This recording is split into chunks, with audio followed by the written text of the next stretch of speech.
బలహీనులైన వారు ఎవరుంటారో వాళ్ళని బలవంతులైనటువంటి వారు దోచుకు తినేస్తారంతే. కాబట్టి అటువంటి రోజులు వస్తున్నాయని బాధపడుతున్నావా? నేను భాగవతాన్ని భారతంతో కలిపి మాట్లాడుతున్నాను కలియుగం గురించి. ఏ మాటలు పోతన గారు చెప్తారో దాన్ని బృహదశ్యుడు ధర్మరాజు గారితో మాట్లాడతాడు. రాబోయేటటువంటి కాలం చాలా భయంకరంగా ఉంటుంది ధర్మరాజా. కలియుగంలో డబ్బు ఏ మార్గంలో సంపాదించాడు అన్నదాన్ని ఎవ్వరూ చూడరు, డబ్బు ఎంత సంపాదించాడన్నది మాత్రమే ప్రధానం. డబ్బున్నవాడు అన్ని గౌరవాలు వాళ్ళకి దక్కుతాయి. వాడు ఎలా డబ్బు సంపాదించాడో లోకం విచారణ చెయ్యదు. వాడు ఎలా డబ్బు సంపాదించాడన్న దానితో సంబంధం లేదు. అసలు లోకానికంతటికి మర్యాద నేర్పవలసినటువంటి వాళ్ళు కూడా చేతులు కట్టుకుని నిస్సిగ్గుగా వాళ్ళు ఇచ్చే డబ్బు తీసుకుని ఊడిగం చేసి వాళ్ళ వెంట తిరుగుతారమ్మా. అటువంటి రోజులు కలియుగంలో వస్తాయి అని బృహదశ్యుడు ధర్మరాజుతో చెప్తాడు. అదే మాట ధర్మస్వరూపమైనటువంటి వృషభము భూస్వరూపాన్ని పొందినటువంటి గోవుతో ఉంటుంది. ఇవన్నీ చూసి అసహ్యించుకున్నటువంటి దేవతల యొక్క నాయకుడైన ఇంద్రుడు కులిశహస్తుండు వర్షములు కురింపకుండుట చేసి ప్రజలు దుఃఖముల ములిగెదరనియో. ఇంద్రుడు కోపగించి వర్షం కురిపించకపోతే లోకం అంతా కూడా అల్లల్లాడిపోయి విపరీతమైనటువంటి కష్టాలు పొందుతుంది. ఈ మాట భాగవతంలో చెప్తే బృహదశ్వుడు ధర్మరాజు గారితో మాట్లాడుతూ ఒక మాట అంటాడు. ఎంత కరువు ఏర్పడిపోతుందంటే ఒంట్లో బలం ఉన్నవాడు బలహీనుడన్నవాడిని కొట్టి తినేస్తాడు. ఇక మిగిలిన వాళ్ళు అరణ్యాల్లోకి పారిపోతారు. గ్రామాలు తగ్గిపోతాయి, అరణ్యాలు పెద్దవైపోతాయి.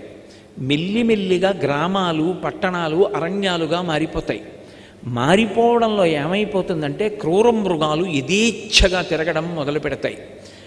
ఆయుర్దాయమా నశించిపోవడం ప్రారంభమైపోతుంది. పురుషుడు బాగా బ్రతికాడు, దీర్ఘాయుష్మంతుడయ్యాడు అంటే 16 సంవత్సరములు. ఆడవారికి బిడ్డలు ఎప్పుడు పుడతారు అంటే 8వ ఏట సంతానాన్ని కనేస్తారు. అన్నిటినీ మించి ఆయుర్దాయం తగ్గిపోతూ ఉన్నటువంటి కారణం చేత, తేజోక్షయమైపోతున్నటువంటి కారణం చేత ప్రజలకి చదువు మీద అనురక్తి ఉండదు. ఎక్కువగా శాస్త్రాన్ని చదువుదామని కానీ మనసుని మంచి భావాలతో నింపేటటువంటి విషయాల్ని కానీ చదవడం తగ్గిపోతుంది.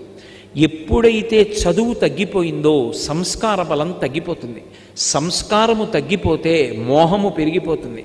మోహము పెరిగిపోతే లోభము పెరిగిపోతుంది. లోభము పెరిగిపోతే కామము పెరిగిపోతుంది. కామము పెరిగిపోతే క్రోధము పెరిగిపోతుంది. క్రోధము పెరిగిపోతే పగ పెరిగిపోతుంది. పగ పెరిగిపోతే కలహాలు పెరిగిపోతాయి. కలహాలలో మనుష్యులు పశువులైపోతారు. అయిపోయి ఒకరినొకరు పొడుచుకుని చచ్చిపోతారు. సమూహాలు సమూహాలుగా పడిపోతారు. ఇంతటి భయంకరమైనటువంటి స్థితి ఏర్పడుతుంది. కాబట్టి అమ్మా, అటువంటి రోజులు రాబోతున్నాయని కలియుగంలో ఉండేటటువంటి మనుషులకు అన్న పాన నిద్ర మైథున ఆసనాదులందు ఆసక్తులగుదరని బెంగపడితివేమో తల్లి. అసలు జనులకు ఉండేటటువంటి లక్ష్యాలు ఇంకా 5 మిగులుతాయి. అన్న ఏదో ఒకటి తినడం, బతకాలి కాబట్టి. దానికి ధార్మికంగా సంపాదించామా, మనం శాస్త్రాన్ని పాటించి తింటున్నామా, ఇవేం అక్కర్లేదు.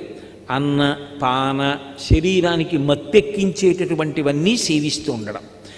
ఆ మత్తులో అసలు ఆ ఒళ్ళు తెలియని స్థితిలో అనేకమైన పాపకర్మలు చేస్తూ ఉండడం.